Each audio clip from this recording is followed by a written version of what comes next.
Welcome to Communication, Connection, Community, the Podcasters Podcast. This podcast takes a deep dive into modern-day communication strategies in the podcasting space. We chat with interesting people who make the podcasting and speaking spaces exciting and vibrant. We also dive into the podcasting community with news, updates, latest trends and topics from this ever-evolving space. So strap in. It's going to be one amazing ride. Let's dive into today's episode.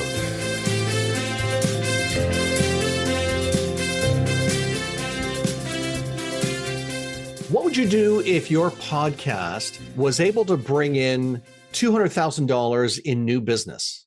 Would you shy away from that? Most people, of course, would say, no, absolutely. I would dive into that with both feet. What if, as a guest, you could find $200 worth of new business from being on just one interview, one show? Most people would also say, yes, absolutely. That's the power of podcasting. And we're diving into how powerful podcasting is. And we're so glad to have somebody with some great insights. Waite is the founder of Fearless Business. He's a regular speaker at various business events as well, and he's a best-selling author of several books, including Online Business Startup, Marketing Machine, and the recent popular release, Take Your Shot. He is a podcast host and a sought-after podcast guest. We are so glad he's here sharing his story today. Robin, welcome to the podcast. It's a pleasure, Carl. Thank you for having me on the show today. I am stoked to chat with you, my friend. Why podcasting? What led you to the podcasting space? I know you've got some stories, and we're going to dive into a number of these today, but why, of all the things you could have done, what led you to podcasting? Yeah, well, most recently, actually, it was just out of sheer frustration around social media. So on the social media train, and you have all these gurus and experts throwing you amazing advice about how many gazillion times a day you should be posting and repurposing content and things like that. And really up until probably the end of 2022, that's what I was doing after like 18 years. And then I thought, screw that. This has taken up a heck of a lot of time. And I thought, what's the one thing which I really enjoy out of all of this stuff doing the most? And ultimately it was podcasts, because you get to hang out with some really cool people. You get to do collaborations, you get to form partnerships with people. And it's just really good fun. So yeah, 1st of January, 2023, I decided, right, I'm just going to double down on podcasts and make that my thing. And I'm going to become antisocial and stop posting on social media. I like that. I'm going to become antisocial. Wait a minute. You mean to tell me that social media is less than rewarding? Say it isn't so. This is a new thing. I'm joshing, of course. Yes, I know. And I think we all feel that we struggle with being almost like being a victim to it. It's like if we don't do it, then we feel guilty. And it's almost like it's a necessary evil. So kudos to you for breaking free or finding out a way around it. And I'm gathering that as you stepped into the podcasting space, everything went perfect. It was seamless. You were an overnight success, right? Oh, massively. No, not in the slightest, Carl. Like anything, it just takes time to percolate and to actually start to come to fruition. And you have to lay the foundations first and foremost. And I think there's a lot of people out there. I mean, I've been podcasting for a long time before that, but probably not with as much intention and strategy as I've certainly got now. I've been on the podcast scene for probably about 6 years before I made this transition into making it a much more focused attention. Yeah, but more recently, since becoming much more intentional about it, things have started to accelerate. I'm not going to lie. But a lot of it comes down to just being acutely intentional. I think from a guesting perspective, certainly, there's a temptation to go out and literally guest on any podcast going.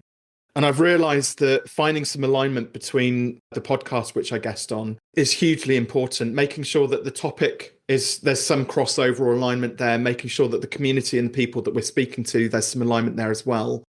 Most importantly, though, Carl, finding people who are just really fun and engaging like yourself, that you actually feel that you've got something in common with. Because there's nothing worse. I'm sure you've probably been there, or maybe you've even had some guests as well. And you start speaking to somebody and then you're like, oh my God, this is so boring. Why did I get this person on here?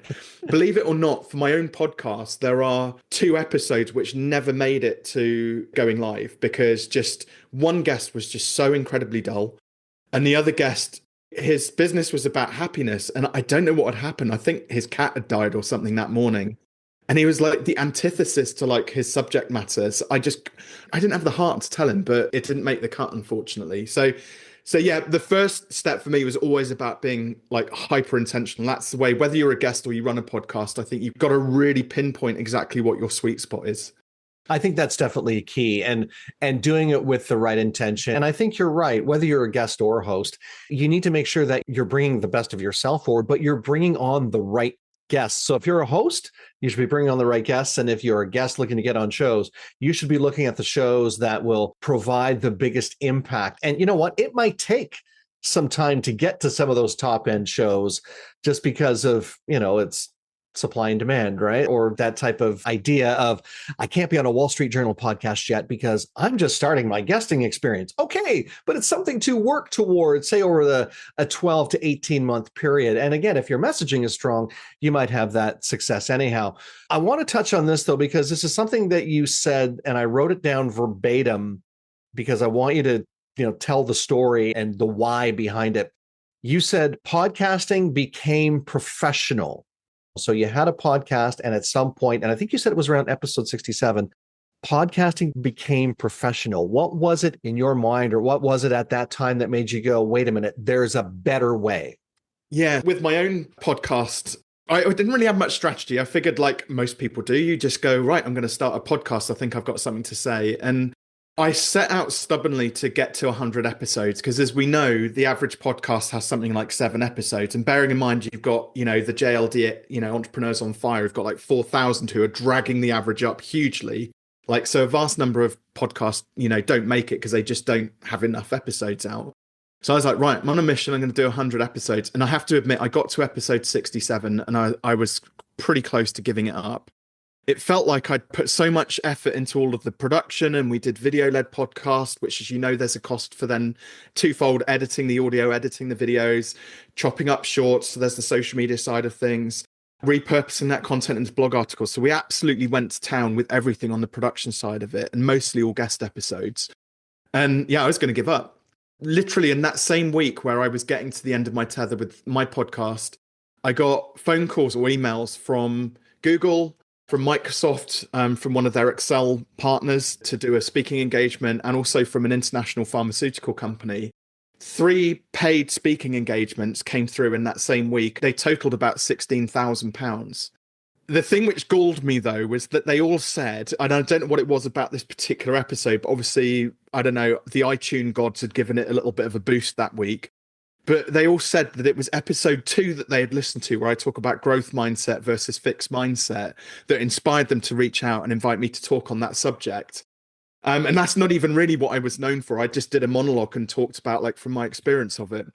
So I'm glad I persevered. I think that was the main lesson which I got from that. But I also realized then I needed to be a little bit more strategic with my own podcast. And there are ways to monetize it. I think initially my strategy was, well, I'll launch a podcast and I'll leverage that as a lead generator for my coaching practice.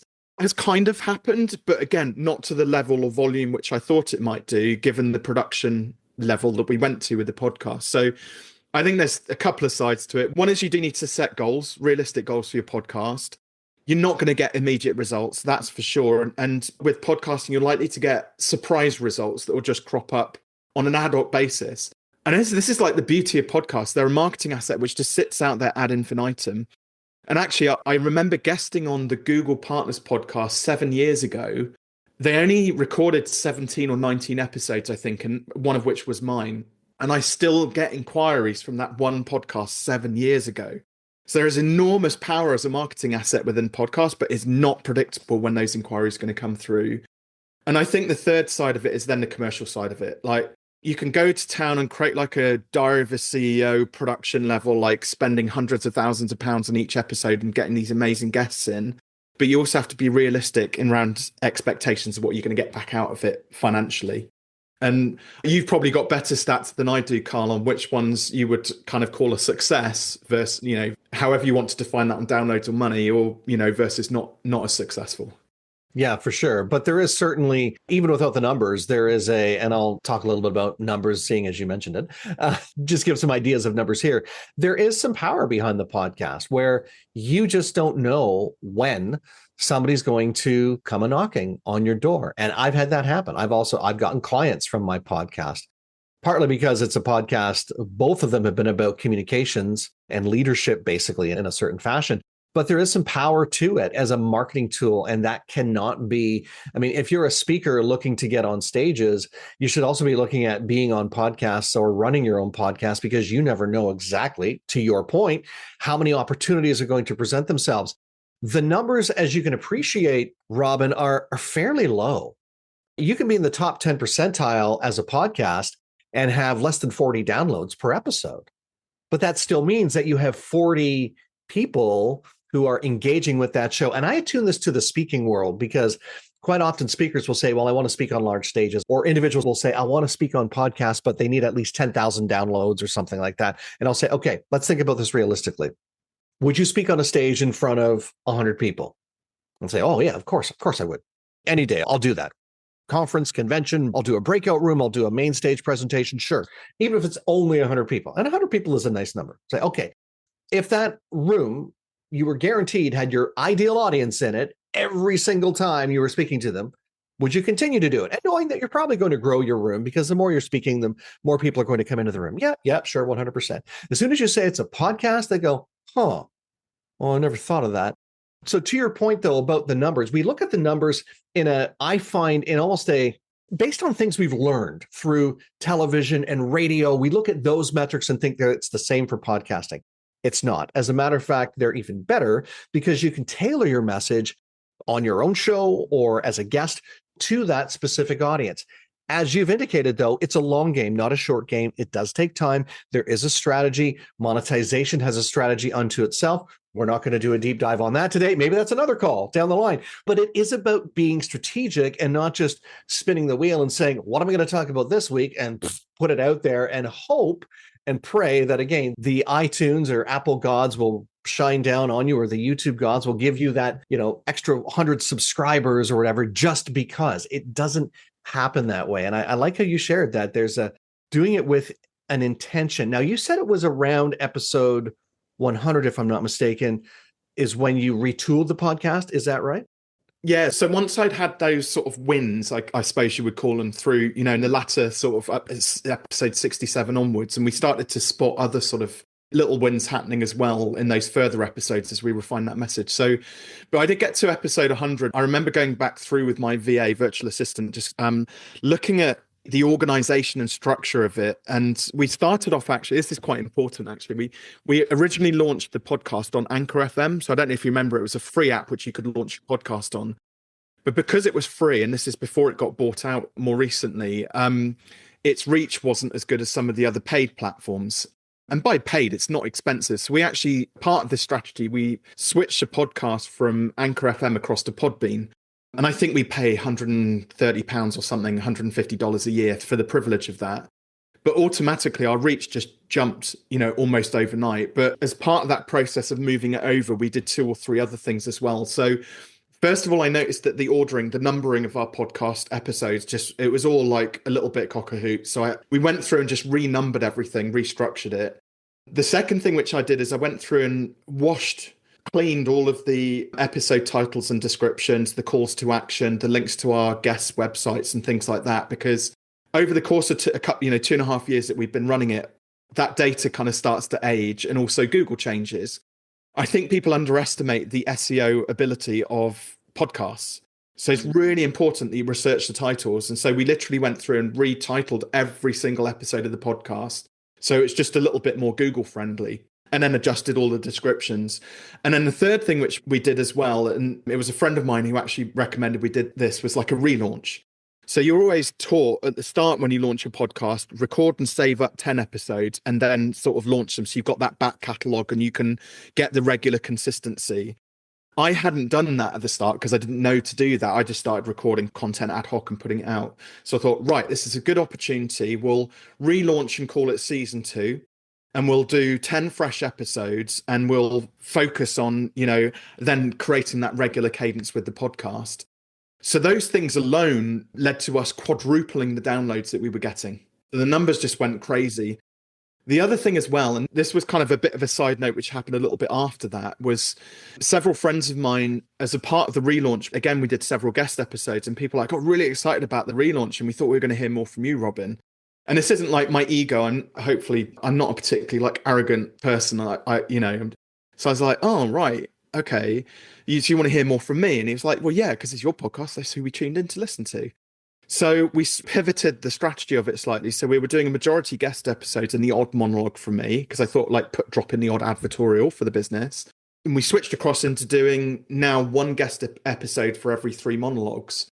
And again, the engagement that we're getting. So the average number of podcast episodes somebody listens to before they inquire with us is 7 episodes. We tested Wow. and measured that. When I see somebody puts in our application form, hey, we found you on your podcast, I'm like, how many episodes? I'm just curious, how many episodes do you listen to? And which ones did you like?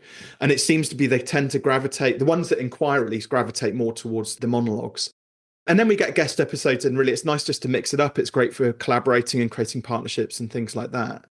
But yeah, the downloads have gone crazy since we did that, and when we release an episode, again, we get 200 views in the first 7 days of a podcast, or sorry, downloads of a podcast going live, which doesn't sound like much. I look at it as like we've run an event and we filled a room with 200 people who are interested to hear the message, which you can't get that on many other platforms. And I mentioned about the social media side of things. The currency of 200 downloads on a podcast, I don't know if you could quantify it, it's like 10 or 20 or 1,000 times getting 200 views on something like TikTok or Twitter or something like that. Podcasts, because people are there and it's very sticky, means that there's a much higher market sophistication when they sort of reach out to you. I think because too, just to go along with that, Robin, TikTok and Instagram, even though you can place a call to action in them, it's not the most call to action friendly space. Right? It's check out this video I did. And, it's good for getting a little bit of traction, but it's almost like it's fake, right? It's like I have a colleague, for example, who does very well on Facebook as a social media platform. He does very well. His community has over 30,000 people in it. He does a lot of great business from that. But if you're brand new and you think you're going to build out a 30,000 person Facebook community, and it's going to get you the same traction it's gotten him over the last, 15 years, you got another thing coming to you versus, say, being on a business platform like a LinkedIn or like you say, looking at podcasting as a vehicle and recognizing that virtual stage, that 200 downloads, and it would be the same effect, by the way, if it was 100 downloads, it would be exactly the same.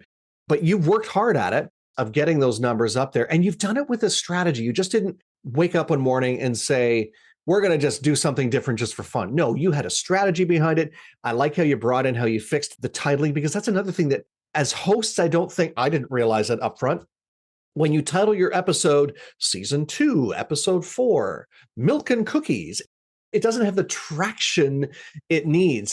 So the SEO titling, SEO in your show notes, there's a reason why a lot of people are dropping the transcription now. If for no other reason other than SEO, it's because people learn differently. I have a colleague who looks at the transcription and pulls nuggets out of it so that when she's doing her newsletter, she can say, on the blank blank podcast, Robin Waite said this. And here's the link to the episode, by the way, but I want to just mention this. So she's using it as a valuable resource, which gives you a whole bunch of credit, gives her a whole bunch of credit for doing a little bit of research. But yeah, it's just amazing when you put a different hat on, right? When you think about it from a different perspective. So I think you've done it. So kudos to that. I want to talk about your experience as a guest, because you're spending a lot of time now in the guesting space and you're recognizing the value in that. Was it a tricky pivot for you to get into the guesting space? Was there a mindset shift, or was it just, I'm already doing the show, I may as well be guesting on shows as well? What was the thought behind that? The thought process actually was straightforward, because I speak on the stage a lot, so at other events. And again, I see podcasts as this is an event. I know it's just you and I talking, but there is an audience out there. There's always 3 sides to every triangle, right? Thank you. I appreciate you saying it's a stage. I've been saying this for, I don't know how many years. So thank you. Carry on. Yes, it's a stage. And by the way, thanks for being on the stage today. So I align, I think of podcasts in exactly the same way. And again, I've seen so many people, this is a slight side note actually, but I've seen so many people come onto podcasts and their presentation changes, right? They become very wooden, or the opposite of that. They're like, look at me, I'm so amazing. Aren't I the best guest? And you should come buy my product. They become a walking advertorial for themselves. One of the lessons I've learned is that I want to be congruent across all platforms, no matter where. So whether you're a client or whether I'm on a podcast or speaking from the stage or sat across the dinner table from you, you'll get the same Robin. And I think that's massively important. Not everybody's cup of tea, granted, but hopefully I get on with most people. But there was something in your segue earlier on, which you mentioned about around this concept of like when you're trying to grow a business, spending all of the time, energy, and effort, like building your own audiences. But there are smart people out there who, luck or judgment doesn't matter. They've managed to already build these audiences.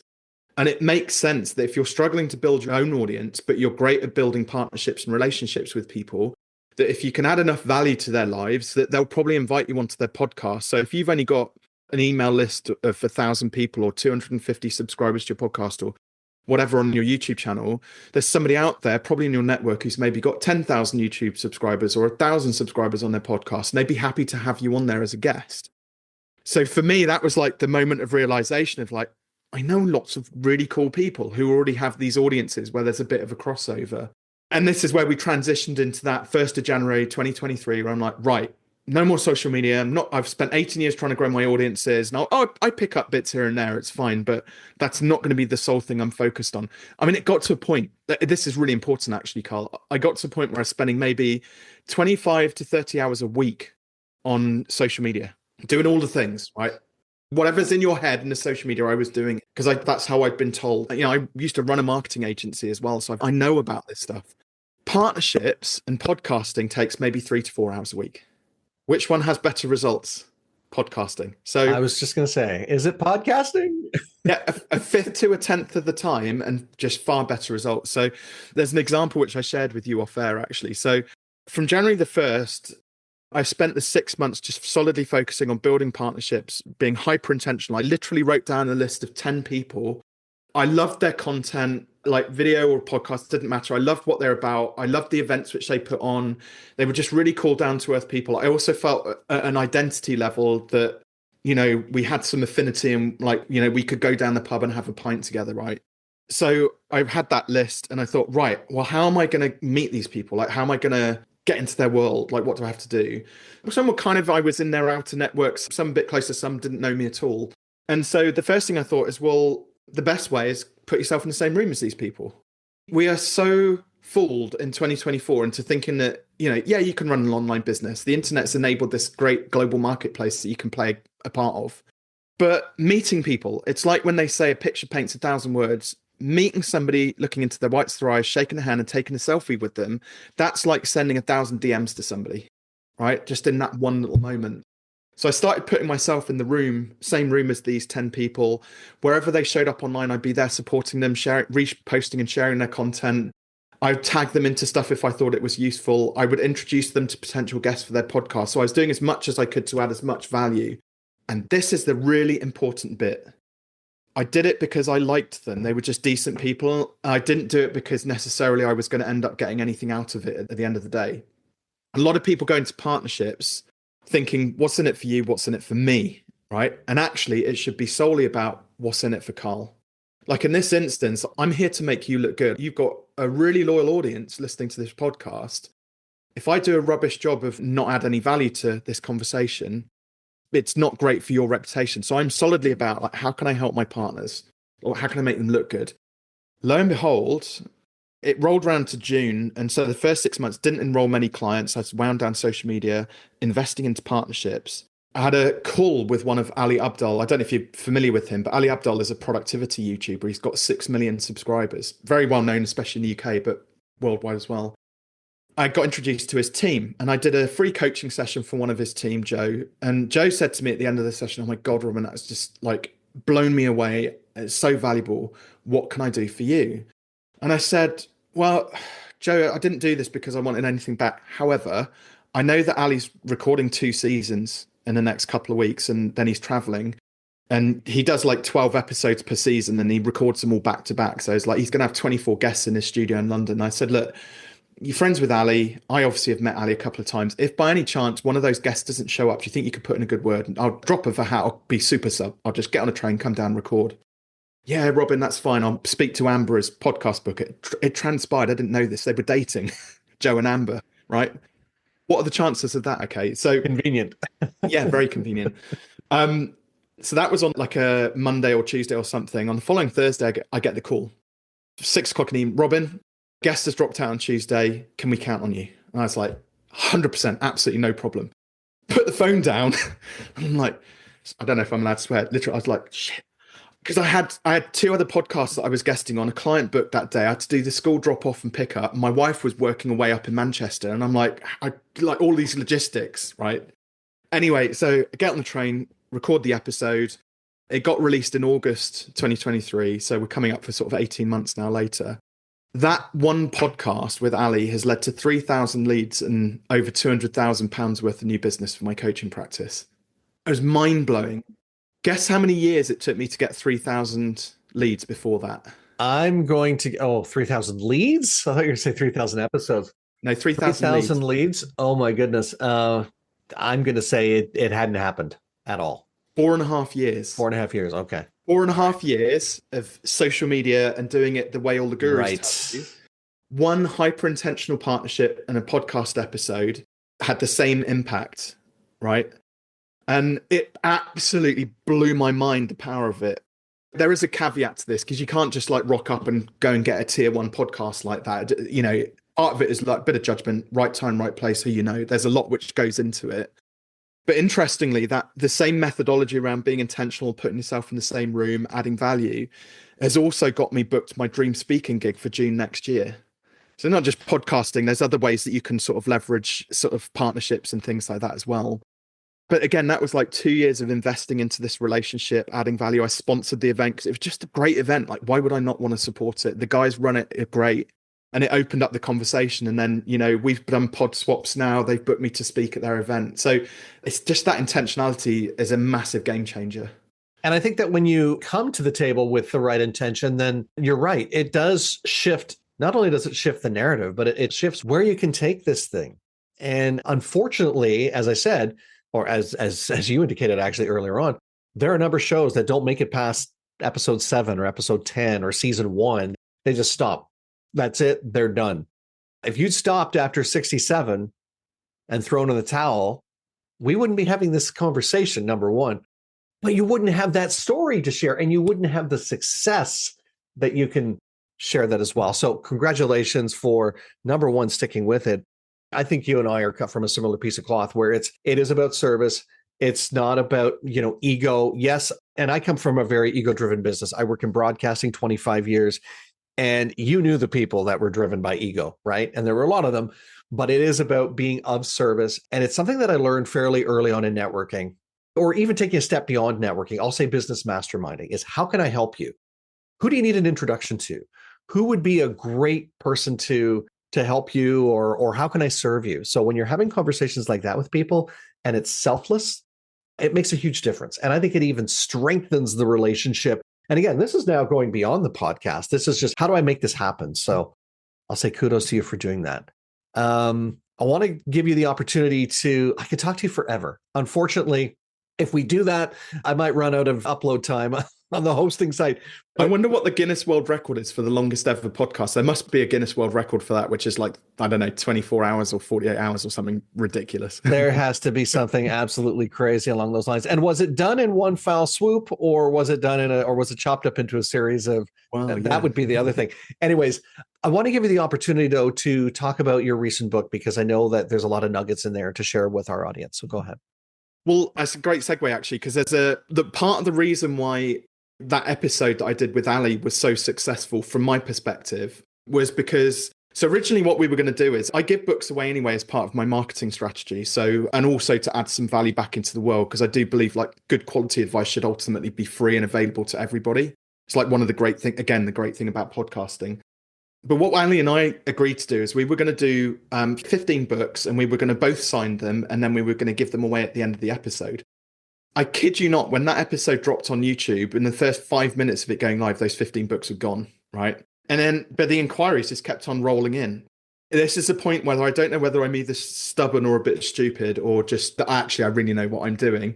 I just kept on sending the books out. So in that first, I think like 2 or 3 months after the episode, I physically signed and shipped 700 books. And Pauline down at the post office loved me because she got like 50p a book or something every time one went out. So I'd just take a box of books down and her eyes lit up. It's great. But having that marketing asset, something at the end of a podcast that is of significant value, I think a lot of people miss a trick because they'll go, oh, I'll just go and visit my website and then you'll like find some stuff. No, like again, deliver some like serious value at the end of it. So I already had the book, which was quite handy. It takes a while to write a book. It's not something you can do overnight. But so Take Your Shot actually it's a story about a golf professional who's struggling in his business. He meets a business coach and then transforms his business and his life. And it's told as a parable, but I won't obviously give any story breakers, deal breakers at the end of it. But I'm offering a free copy to everybody who's listening, each one of your audience, Carl. So at fearless.biz/TYS for Take Your Shot.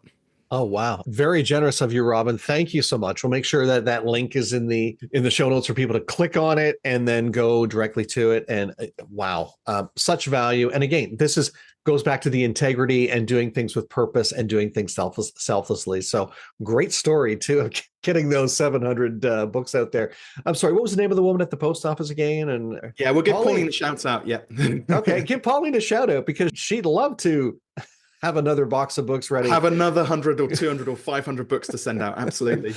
From the show alone. So Robin, thank you so much. It's been a great conversation. Before I turn you loose though, I'll give you the final thought, my friend. One of the things which I've learned over the last 18 months around like really diving headfirst into partnerships and podcast guesting is the value of like community. I think, again, this is a massively underestimated part of it. It goes back to something you said earlier on. Like, I think a lot of business owners have their own interests at heart. They're interested in like paying their own mortgage and putting food on the table. I get it. Like we've all got to earn a living, right? But what I've noticed is there's real magic when you bring not just people together into a community, but then you bring two sets of communities together. And the more you can kind of get involved and add value to other communities, I think is just good stuff that seems to happen in the world. A lot of magic there. Wow, phenomenal. And a great place to leave it. Yes, I agree. Community is huge. Maybe that's our next discussion. It's a conversation about community. Robin Waite, thank you so much for being my guest today. That's my pleasure. Thank you, Carl. And hey, thank you for being a part of the show today.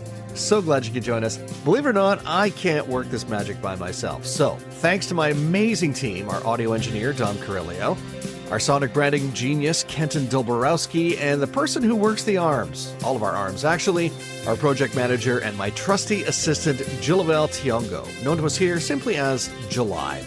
If you like what you heard today, let us know. You can leave us a comment or review or even send us a voice note. And if you really liked it, we hope you'll share it with your friends and your colleagues. If you don't like what you heard today, well, please feel free to share it with your enemies. And if you know of someone who would make a great guest on the show, let us know about it. You can get in touch with us by going to our show notes where all of our connection points are there, including the links to our website, LinkedIn, and Facebook as well. And if you're ready to be a guest on podcasts or even start your own show, let's have a conversation. We'll show you the simplest way to get into the podcasting space and rock it. Because, after all, we're Podcast Solutions Made Simple. Catch you again next time.